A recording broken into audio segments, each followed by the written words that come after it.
स्वागत है आप सभी का डीडी न्यूज पर। एक भारत श्रेष्ठ भारत के इस खास कार्यक्रम में हमेशा की तरह मैं हूं आपके साथ मनीष वाजपेयी।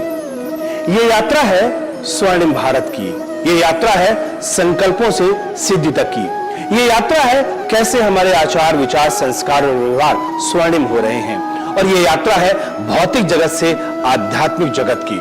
क्योंकि हमारे उन्नयन के लिए, राष्ट्र और समाज के उन्नयन के लिए हमारा आध्यात्मिक तौर पर उन्नयन होना बहुत जरूरी है। और जब हम इस आध्यात्मिकता का जिक्र करते हैं तो इसके केंद्र बिंदु में, इसकी बुनियाद में श्रीमद् भागवत गीता का ज्ञान हमारे आपके सामने समक्ष प्रस्तुत होता है। और इसीलिए इसको व्यवहारिक जीवन में हम कैसे धारण करें, इसका क्या महत्व है और वास्तविक मायनों में श्रीमद् भागवत गीता की जरूरत हमें इस समय क्यों है, इन सभी बातों पर विस्तार से बात करने के लिए, उसकी विवेचना करने के लिए, उसका विश्लेषण करने के लिए इस कार्यक्रम में खास तौर से हम जिक्र करेंगे श्रीमद् भागवत गीता का। तो बने रहिए, आप हमारे साथ बात करेंगे हम इस कार्यक्रम में।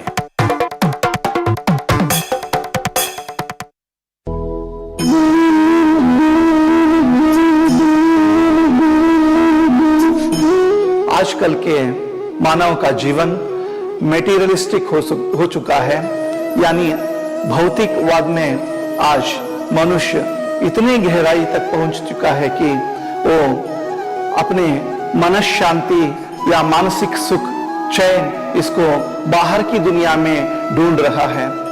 लेकिन इसके लिए मनुष्य आत्माओं के लिए आज श्रीमद् भगवद गीता की ज्ञान की जरूरत है, जो अंदर खोजने से या मन के अंदर जाने से हमें कैसे मन शांति मिल सकती है, मानसिक सुख मिल सकता है, ये ढूंढना पड़ रहा है। तो इस विधान से ही प्रजापिता ब्रह्मा कुमारी ईश्वरीय विश्वविद्यालय ने हुबली में एक बहुत बड़ा भगवद गीता ज्ञान लोक, एक आर्ट गैलरी निर्मित किया है। इस आर्ट गैलरी में हम पहुंचे हैं। अभी देखिए, ये पहले चित्र है, इसमें हम देख रहे हैं भगवद गीता कहती है क्षेत्र क्षेत्रज्ञ योग।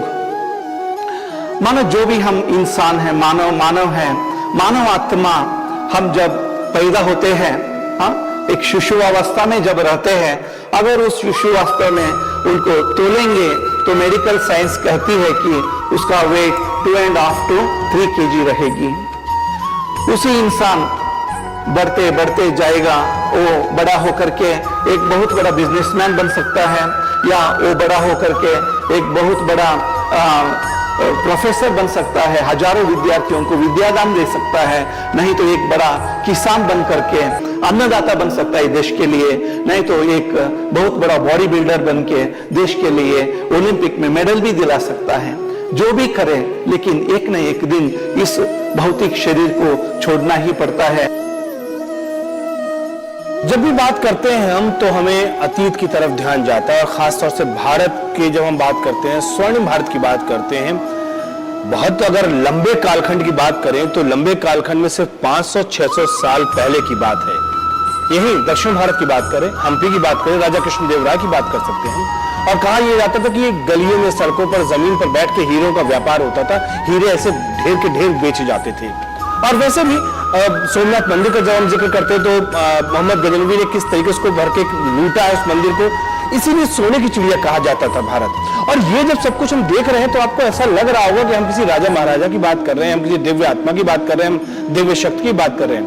यकीन मानिए, जब हम स्वर्णिम भारत का जिक्र करते हैं तो ये सब हम और आप ही होते हैं, क्योंकि सब कुछ बहुत अच्छा होता है, हमारे विचार अच्छे होते हैं, आचार विचार व्यवहार संस्कार सब कुछ हमारे जब बहुत अच्छे हैं तो ये सब कुछ हमें अपने आप स्वयं प्राप्त होता है, हमारी आध्यात्मिक शक्तियों के जरिए ही। इसलिए ये जानना बहुत जरूरी है कि हम अपने आप को भी ठीक करें, अपने संस्कारों को ठीक करें, और साथ ही साथ जो हमारा व्यवहार है वो व्यवहार भी हम ठीक करें। और इन सब के बाद में हमें ये स्वर्णिम भारत दिखाई पड़ेगा और हमें ये स्वर्णिम भारत प्राप्त होगा।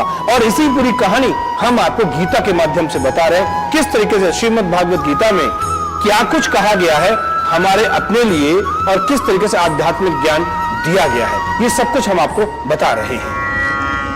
इदं शरीरं कौन्तेय क्षेत्रमित्यभिधीयते एतद्यो क्षेत्रज्ञ इति तद्विदः।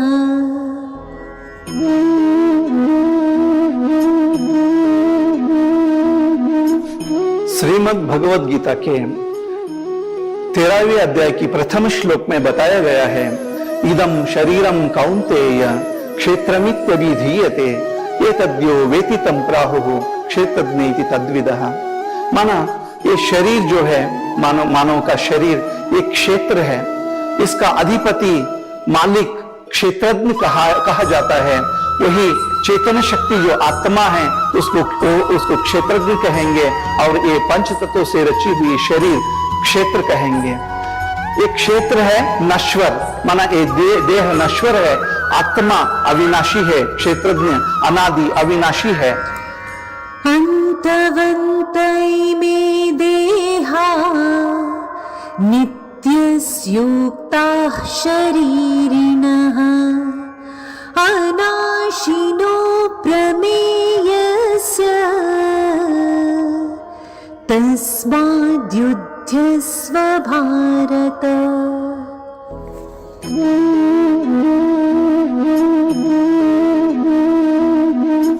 भगवद गीता का दूसरी अध्याय के 18वें श्लोक में कहा गया है, अंतवंत इमे देहा नित्यस्योक्ताः शरीरिणः अनाशिनो अप्रमेयस्य तस्माद्युध्यस्व भारत। तो इसका मतलब है ये मानव शरीर जो भी है, इसमें अनेक प्रकार के अंगांग है। ये अंगांग उपकरण है आत्मा के, इस मानव शरीर के लिए। ये उपकरण जो भी है, इसको चलाने वाली चेतन शक्ति आत्मा है। ये उपकरण अपने आप नहीं चलेंगे, लेकिन चेतन शक्ति आत्मा जब इस शरीर में रहती है, तब आत्मा इन सभी उपकरणों को उपयोग करते हुए इस शरीर को मस्तिष्क द्वारा चलाती है। जैसे आंख है कैमरा जैसे, जैसे किडनी है फिल्टर जैसे, जैसे हृदय है पंप सेट जैसे, ऐसे अनेक अंगांग भगवान ने इस मानव शरीर के लिए एक गिफ्ट के रूप में हमें ये सभी उपकरण दिए हैं। ये सभी उपकरण हैं, इनको चलाने वाला आत्मा है। इसलिए इस देह यंत्र है, इसको चलाने वाले आत्मा यांत्रिक कहा जाता है। वासांसि जीर्णानि यथा विहाय नवानि गृह्णाति नरोपराणि तथा शरीराणि विहाय जीर्णान्यन्यानि संयाति नवानि देहि।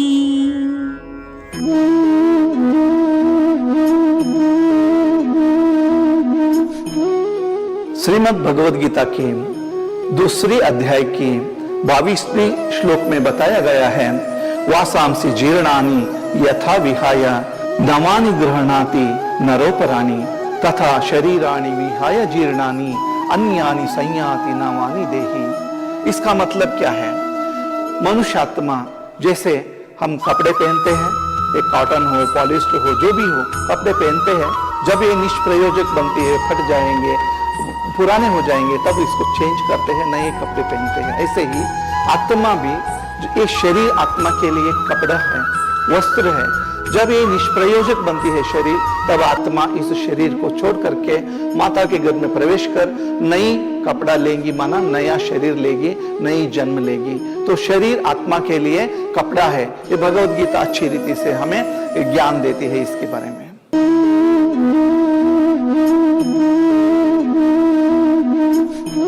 भगवद गीता के तीसरे अध्याय की 35 श्लोक में बताया गया है, श्रेयान स्वधर्मो विगुणः परधर्मात् स्वनुष्ठितात् स्वधर्मे निधनम श्रेयः परधर्मो भयावहः। इसका मतलब क्या है? हर व्यक्ति के लिए जो आत्मा का स्वधर्म और आत्मा का परधर्म, जो यहाँ विधि है, देख लीजिए। आत्मा का स्वधर्म, स्वधर्म माना ही आत्मा का धर्म। आत्मा का धर्म है शांति, स्नेह, आनंद, प्यार और तृप्ति और निरहंकारता, निरभिमानता, पवित्रता, ये सभी आत्मा का स्वधर्म है। आत्मा का परधर्म है देह का धर्म, जो भी है वो है चिंता, भय अहंकार, अज्ञान और काम, क्रोध, लोभ, मोह, ये सभी मद मत्सर, ये सभी आत्मा का परधर्म है। अगर हम आत्मा का स्वधर्म में टिकेंगे या स्थित हो जाएंगे तो सुख शांति का अनुभव कर सकते हैं। अगर हम देह के धर्म में या आत्मा के परधर्म में रहेंगे तो दुख और अशांति को अनुभव करेंगे। इसलिए भगवद गीता कहती है स्वधर्मे निधनम श्रेयः, माना आत्मा का स्वधर्म जो है शांति, अगर उसमें हम टिकेंगे तो हम शांति और सुख का अनुभूति कर सकते हैं। आत्मा का परधर्म है देह का जो भी धर्म है, काम, क्रोध, लोभ, मोह से पीड़ित जो भी धर्म है, अगर उसमें टिकेंगे तो अशांत और दुखी हम बनते हैं। जब देह के धर्म में आएंगे तब काम, क्रोध, लोभ, मोह इस जीवन में बढ़ते जाएंगे। अगर क्रोधवश होकर अविवेक का काम करेंगे तो जेलवास भी हो सकती है, कोर्ट में जाना पड़ेगा और हॉस्पिटलाइज भी हो सकते हैं।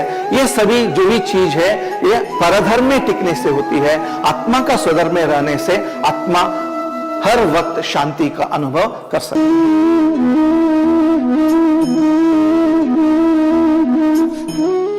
दरअसल कई लोगों को इस मायने में दिक्कत होती है कि संस्कृत में लिखी हुई गीता का अर्थ सही क्या है, और ये समझना और ये जानना हमारे लिए बेहद जरूरी है कि गीता हमसे क्या कहती है। और इसीलिए इस कार्यक्रम में गीता का विस्तार से विवरण देने की कोशिश हम कर रहे हैं। एक छोटा सा ब्रेक यहाँ पर लेते हैं और ब्रेक के बाद जब लौट कर आएंगे तो कुछ और श्लोकों की व्याख्या कुछ और प्रदर्शनी और चित्रों के माध्यम।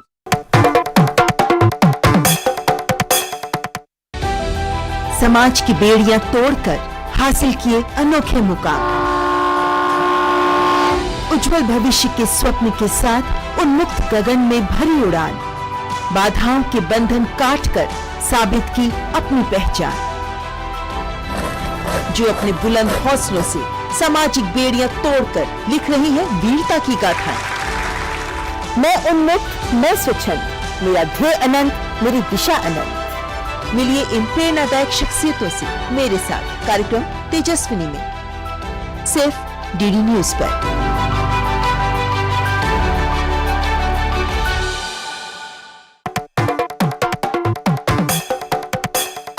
Welcome back. ब्रेक के बाद एक बार फिर से आप सभी का स्वागत है डीडी न्यूज पर। एक भारत श्रेष्ठ भारत के इस खास कार्यक्रम में मैं हूं आपके साथ मनीष बाजपेयी और जिक्र हो रहा है श्रीमद् भागवत गीता का, जिक्र हो रहा है उनके श्लोकों का और जिक्र इस बात का भी कि आखिरकार गीता हमसे क्या कहती है। और आज जब वाकई गीता ज्ञान की बहुत महती आवश्यकता है, सच्ची जरूरत है, उस वक्त इस जीवन रूपी कुरुक्षेत्र में गीता को हम कैसे धारण करें, इस बात की व्याख्या हमारे इस कार्यक्रम में।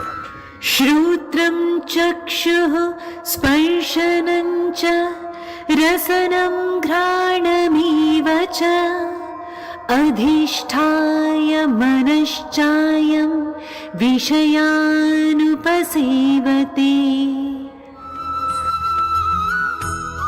विज्ञान और आत्मज्ञान, साइंस एंड स्पिरिचुअलिटी, ये दोनों को समाते हुए अगर हम जीवन चलाएंगे तो हमें स्पष्ट होगा कि मैं कौन हूं, ये नश्वर शरीर कौन है।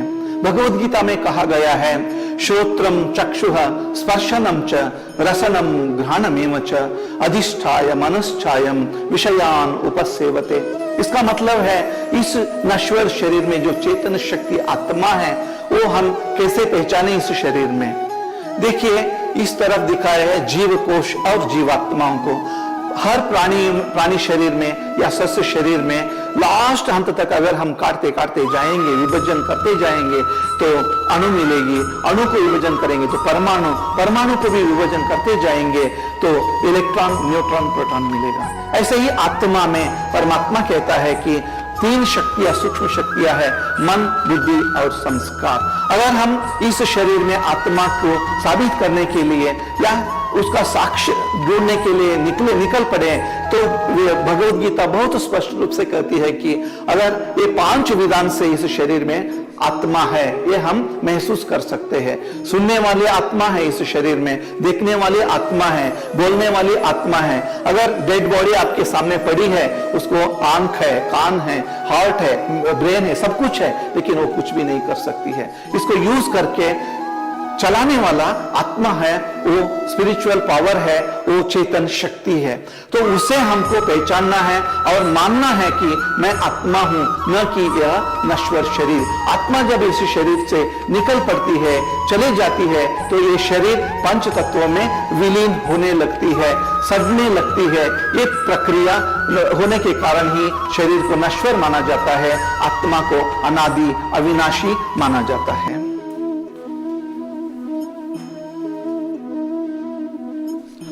इस दुनिया में प्रकृति, पुरुष और परमात्मा तीन शक्तियां हैं। परमात्मा एक ही परमात्मा है इस दुनिया के लिए, और प्रकृति तो पंच तत्वों से रची हुई है। 103 मूल वस्तुओं से जो भी रची हुई है उसको हम प्रकृति कहेंगे, 5 तत्वों से बनी हुई। और आत्माएं तो हर शरीर में जो भी चेतन शक्ति है उसको आत्मा कहेंगे। भगवत गीता उसको क्षेत्रज्ञ कहती है। क्षेत्र इस शरीर है। तो ये प्रकृति क्या है? ये प्रकृति में जो भी शक्तियां हैं ये जड़ शक्तियां हैं। ये साइंस द्वारा अभी सिद्ध किया गया है। कैसे? अभी देखेंगे। हाइड्रो पावर है, जल शक्ति है। जल शक्ति से हम अनेक कार्य, उपयोगी कार्य करते हैं, विद्युत उत्पादन करते हैं और इरिगेशन के लिए यूज करते हैं। तो वो जल शक्ति जो है वो जड़ शक्ति है। कैसे? अभी देखिए H2O, जल माना साइंस उसका डेफिनेशन देती है, जल माना ही H2O, सारजनक का 2 परमाणु, अम्लजनक का 1 परमाणु, संयुक्त रूप में हम जल के रूप में देखते हैं। माना ये जल शक्ति जो है जड़ शक्ति है। ऐसे ही अयस्कांत शक्ति माना magnetic power, solar energy, gravitational force, wind energy, atomic energy जो भी है ये सभी प्राकृतिक शक्तियां हैं। प्राकृतिक शक्तियां जड़ शक्तियां होते हैं। कैसे? देखिए, एक एटॉमिक एनर्जी है। पहले ये हमें पता नहीं था। जब साइंस ने इन्वेंशन किया तो हमें पता लगा अणुशक्ति एक बहुत बड़ा शक्ति है। उसको मानव उपयोग के लिए भी यूज कर सकता है और उसको गलत काम के लिए भी यूज सकता है, यानी विनाश कार्य के लिए भी यूज कर सकता है और सकारात्मक कार्य के लिए भी यूज कर सकता है। लेकिन वो शक्ति को कोई विवेक या प्रज्ञा नहीं है, इसलिए उसको जड़ शक्ति हम कहेंगे। परमात्मा या आत्मा इन पंच तत्वों में नहीं है, क्योंकि ये इनको प्रज्ञा भी नहीं है, विवेक भी नहीं है।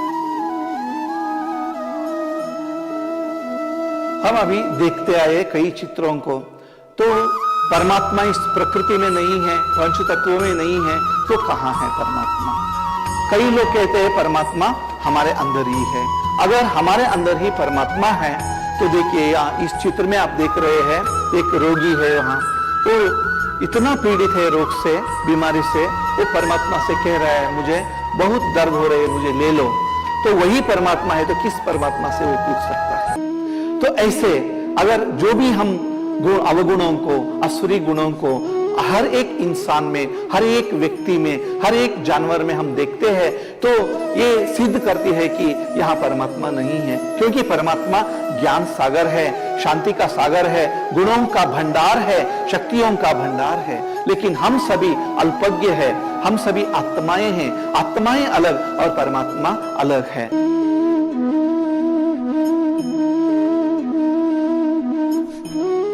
भारतीय सनातन तत्व शास्त्र में अनेक प्रकार के सिद्धांत हैं। अद्वैत सिद्धांत है, द्वैत सिद्धांत है, विशिष्टाद्वैत सिद्धांत है, शक्ति विशिष्टाद्वैत सिद्धांत है, द्वैताद्वैत सिद्धांत है, शिवाद्वैत सिद्धांत है। अनेक प्रकार के सिद्धांत है। हर एक अपने अपने मत के अनुसार भगवान को मानते हैं। लेकिन शंकराचार्य जी ने बताया अद्वैत सिद्धांत में ब्रह्म सत्य जगन मिथ्या, और मध्वाचार्य जी बताए 5 तत्वों का भेद बताए, जड़ जड़ भेद, जड़ जीव भेद, जीव जीव भेद, जीव जड़ भेद, जड़ ईश्वर भेद, ईश्वर जीव भेद। ये 5 तत्व सिद्धांत मध्वाचार्य जी ने बताए। ऐसे अनेक प्रकार के सिद्धांत है। लेकिन मूलतः भगवद गीता में श्री कृष्ण ने अर्जुन को कौन सी बात बताई है परमात्मा के बारे में, वो यहां हम देख रहे हैं। परमात्मा कहते हैं भगवद गीता में, कविं पुराण मानुषासितारम अनोरणीयाम समनुस्मरेद्यः सर्वस्य धातारम अचिंत्य रूपम आदित्य वर्णम तमसः परस्तात्। ये 8वीं अध्याय की 9वीं श्लोक है। भगवान कहता है भगवान कौन है, उसका नाम रूप क्या है। कवीम माना परमात्मा सर्वज्ञ है, पुराणम वो अनादि है, कवीम पुराणम अनुशासितारम, ये सृष्टि इतनी नियम प्रमाण चलने के लिए वो कारणीभूत है। सृष्टि एक है, सृष्टिकर्ता एक है, वो आदित्य वर्ण है माना ज्योति स्वरूप है, वो अनोरणीयाम तमनुस्मरेत्य, अणु से भी अणु अत्यंत सूक्ष्म परमात्मा है, ज्योति स्वरूप में है, तमसः परस्तात्, अज्ञान से वो परे है। भगवद गीता कहती है 10वीं अध्याय की 3री श्लोक है, यो माम अजम अनादिम चवेत्ति लोक महेश्वरम असम्मूढ़ः समर्थेषु सर्वपापै प्रमुच्यते। इसका मतलब है इस दुनिया में जो भी व्यक्ति है, जिस धर्म के भी हो, जो भी हो, मानव मात्र जो भी है, सब के लिए ये श्लोक बहुत अत्यंत श्रेष्ठ अर्थपूर्ण ज्ञान देती है। यो माम, जो मुझे अनादि अविनाशी लोक महेश्वर समझते हैं, वो इस दुनिया के समस्त मर्त्य लोक से, सर्व पापों से मुक्त हो जाते हैं। तो परमात्मा का यथार्थ परिचय अगर हम अपनाते हैं या हम जानते हैं और मानते हैं और उस पर चलते हैं, तो हम इस दुनिया से सब प्रकार के भेदों को हम निवारण कर सकते हैं और एक परमात्मा को भी हम पा सकते हैं, प्राप्ति कर सकते हैं, उनसे अनेक भाग्यों को हम प्राप्ति कर सकते हैं। सर्वधर्मान् परित्यज्य मामेकं शरणं व्रज, अहं त्वा सर्वपापेभ्यो मोक्षयिष्यामि मा शुचः।